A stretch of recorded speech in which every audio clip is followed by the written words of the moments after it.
Hi everyone, welcome to another lecture. तो इस lecture में हम बात करने वाले हैं डिस्कवरी ऑफ न्यूट्रॉन की। ठीक है, सबसे एंड में जो सब एटॉमिक पार्टिकल डिस्कवर किया गया था दैट वाज न्यूट्रॉन। एंड सबसे पहले डिस्कवरी हुई थी इलेक्ट्रॉन की, देन प्रोटॉन की। ठीक है, and before the discovery of the neutron हमें क्या बात पता थी कि मान लो ये एटम है, एटम के अंदर नेगेटिवली चार्ज पार्टिकल्स है जिनका नेम होता है electron, and positively charge particles भी प्रेजेंट होते हैं जो होते हैं प्रोटॉन। तो इतनी बात आपको यहाँ तक पता थी। एंड इलेक्ट्रॉन का जो मास था that was very very less, and that is negligible. तो अगर आप पूरे एटम का मास निकालोगे तो इलेक्ट्रॉन का जो मास है वो निग्लिजिबल होगा, उसके लिए कंसीडरेबल नहीं होगा, आप उसको कंसीडर नहीं करोगे। ठीक है, तो क्या देखा गया, साइंटिस्ट ने ये कहा कि ठीक है, एटम के अंदर वी नो दैट इलेक्ट्रॉन्स होते हैं एंड प्रोटॉन्स होते हैं। ठीक है, एंड अगर हम एटम का पूरा टोटल मास निकालना चाहे तो हम इस तरह से कर सकते हैं, mass of atom is equal to sum of masses of protons. जितने भी प्रोटॉन्स उसके अंदर प्रेजेंट हो गए एटम के अंदर, उनके मासेस को जस्ट आप क्या कर दो, प्लस कर दो। क्योंकि एटम के अंदर होते ही इलेक्ट्रॉन एंड प्रोटॉन है, उस टाइम पर पता था ओनली इलेक्ट्रॉन एंड प्रोटॉन्स है, तो इलेक्ट्रॉन का तो वैसे भी मास बहुत ही कम होता है कि उसको अगर आप कंसीडर करो या ना करो वो बिल्कुल एक ही चीज़ है। ठीक है, नॉन कंसीडरेबल मास होता है इसका, इसीलिए यहाँ पर नहीं लिखते। ठीक है, तो उन्होंने कहा कि ऐसे करते हैं, अगर मास ऑफ द एटम निकालना हुआ तो हम जितने भी प्रोटॉन्स अंदर प्रेजेंट हो गए 1 2 3 एंड सो ऑन, जितने भी प्रोटॉन्स उस एटम के अंदर हो गए उनके मासेस को हम सिंपली प्लस कर देंगे और हमारे पास मास ऑफ द एटम आ जाएगा। ठीक है, तो वैसा ही किया गया और उन्हें एक शॉकिंग रिजल्ट मिला जब उन्होंने इस तरह का ऑब्जर्वेशन ली। तो उनको ये पता चला कि जो आप यहाँ पर कैलकुलेटेड वैल्यू है, कैलकुलेटेड जो मास आया है, ठीक है, इस तरह से करके प्रोटॉन्स के मासेस को प्लस करके, that was less than the actual mass. जो actual mass of the atom है, ठीक है, उससे वो मास बहुत कम आया था। ठीक है, काफ़ी कम आया था। दैट मीन्स कि इलेक्ट्रॉन एंड प्रोटॉन के अलावा भी, तो यहीं से उनको आइडिया आया। देखो कि थर्ड, वैसे तो आप कहोगे कि फोर्थ फिफ्थ सब एटॉमिक पार्टिकल्स भी हो सकते हैं। ठीक है, तो वहाँ पर कैसे पता लगा कि सेकंड के बाद थर्ड सब एटॉमिक पार्टिकल भी हो सकता है। तो ये जो आइडिया था वो इस चीज़ से आया जब मास देखा, जो आपका कैलकुलेटेड मास था वो जब लेस आई उसकी value then the actual mass of an atom. ठीक है, तो वहाँ से ये आइडिया आया कि इलेक्ट्रॉन एंड प्रोटॉन्स के अलावा भी एक थर्ड सब एटॉमिक पार्टिकल प्रेजेंट है, एक थर्ड सब एटॉमिक पार्टिकल प्रेजेंट है जिसका कि एक कंसीडरेबल मास है। क्या है? कंसीडरेबल मास है, जिसको आप कंसीडर कर सकते हो। ठीक है, कंसीडरेबल मास है उसका। ठीक है, और दूसरी बात ये पता चली, अब ये जो पार्टिकल होगा, थर्ड सब एटॉमिक पार्टिकल होगा, वो ऐसा होगा कि उसके ऊपर कोई चार्ज नहीं होगा। देखो ये भी उनको पहले ही बात पता चल गई थी। ठीक है, प्रूफ से पहले ही। वो कैसे बात पता चली? क्योंकि देखो जो एटम होता है, एटम क्या है, एटम अपने आप में क्या है, न्यूट्रल है। ठीक है, क्योंकि एटम को पकड़ोगे, ठीक है, वैसी सिंपल लैंग्वेज में अगर उसको टच करोगे तो आपको ना ही करंट लगेगा। ठीक है, वैसे भी आपको एक्सपेरिमेंट्स में उसमें कोई भी चार्ज नज़र नहीं आएगा। क्यों? उसमें ये इसलिए होता है क्योंकि अंदर नेगेटिवली चार्ज पार्टिकल भी है एंड पॉजिटिवली चार्ज पार्टिकल भी है। ठीक है, आगे चल के ये पता चलेगा कि ये इक्वल नंबर में होते हैं। अब ये दोनों ऑपोजिटली चार्ज पार्टिकल्स है तो ये कैंसिल आउट एक दूसरे को कर देते हैं, तो net charge on the atom क्या होता है, वो ज़ीरो होता है। ठीक है, एटम न्यूट्रल है। लेकिन यहाँ पर ये बात आ गई कि तीसरा सब एटॉमिक पार्टिकल भी है।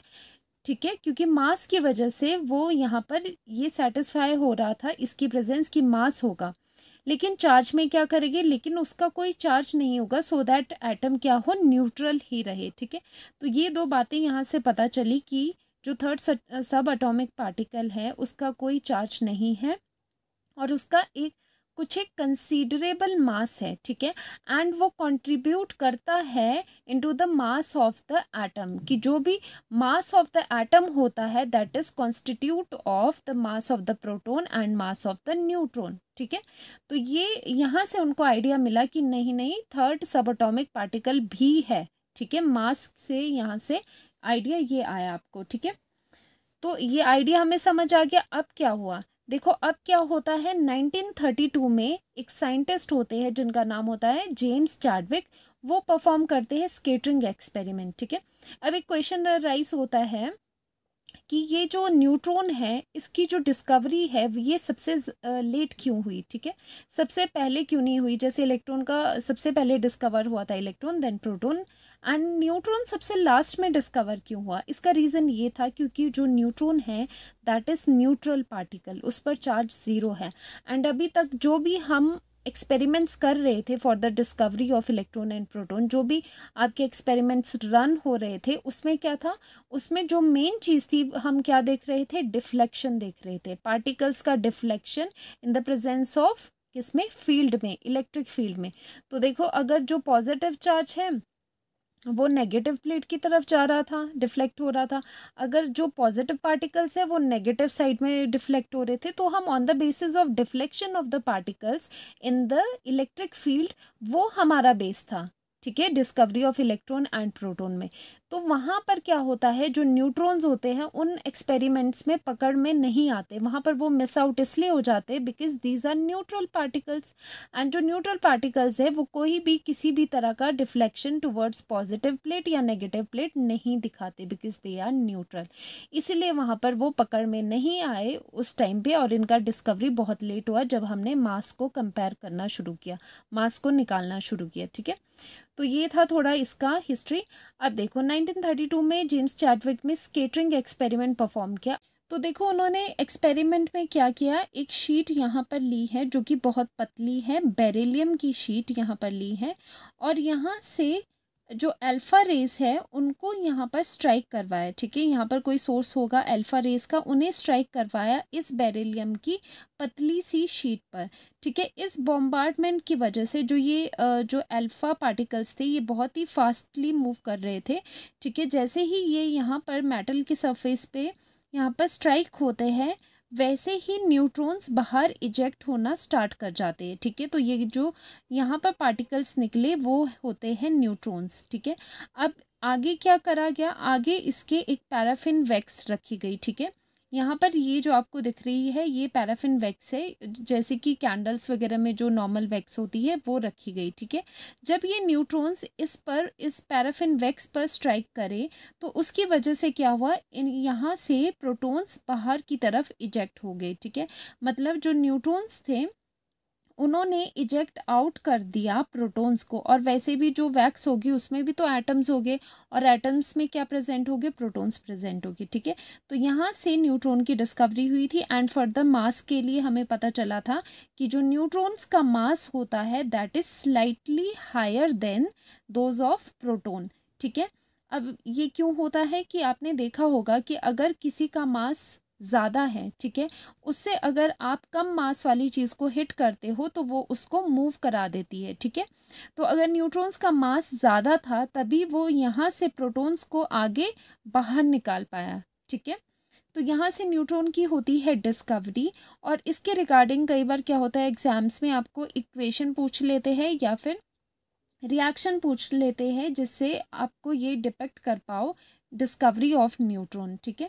तो यहाँ पर क्या लिखोगे आप, सबसे पहले जो अल्फा रेस है, देखो जो अल्फा पार्टिकल्स होते हैं वो क्या होता है जनरली, उनमें क्या होता है, हीलियम न्यूक्लियस होता है, एंड वो डाई पॉजिटिव चार्ज होता है, उसमें +2 चार्ज रहता है, ठीक है। तो इसकी जगह हम क्या लिख सकते हैं, अल्फा पार्टिकल को हम डिनोट कर सकते हैं हीलियम से, हीलियम-2, एंड इसका मास नंबर होता है 4, ठीक है, प्लस बेरिलियम, क्योंकि ये बेरिलियम की शीट है, एंड बेरिलियम क्या होता है, एटॉमिक नंबर 4, एंड इसका मास होता है 9, ठीक है। जब ये आपस में बॉम्बार्ड करके स्ट्राइक करवाए बेरिलियम पे तो क्या हो गया, यहाँ पर न्यूट्रॉन्स निकले, एंड साथ में इस रिएक्शन में यहाँ पर कार्बन का एटम निकलता है, ठीक है, 16 और ये हो गया 12।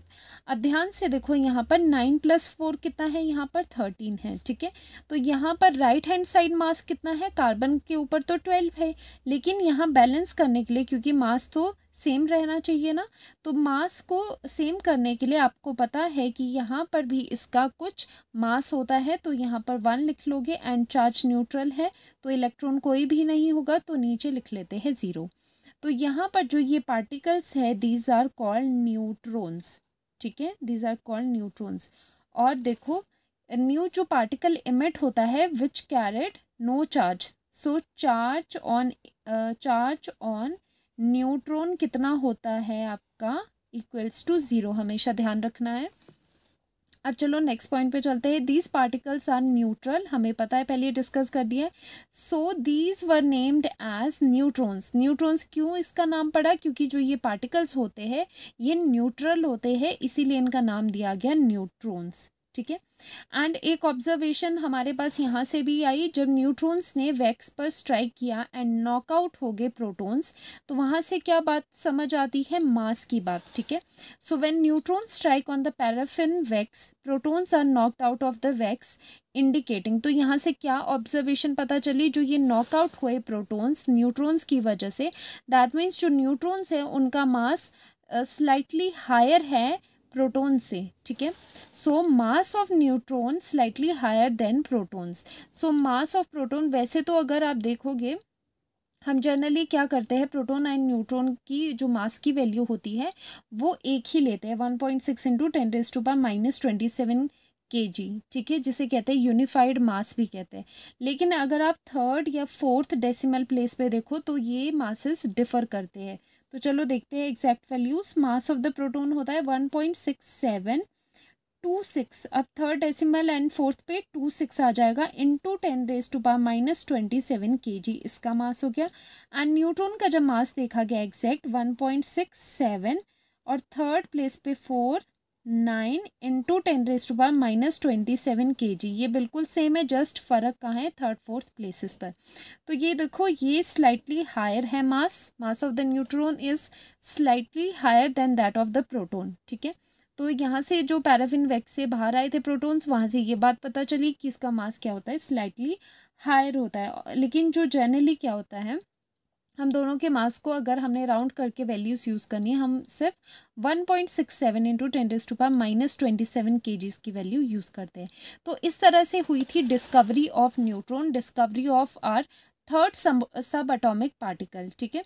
तो यहाँ पर ख़त्म होता है डिस्कवरी ऑफ सब अटोमिक पार्टिकल, और आगे हम अटोमिक मॉडल्स पढ़ेंगे, ठीक है। तो इस लेक्चर को मैं यहीं एंड करती हूँ, मिलते हैं नेक्स्ट लेक्चर में। Thank you so much, bye bye.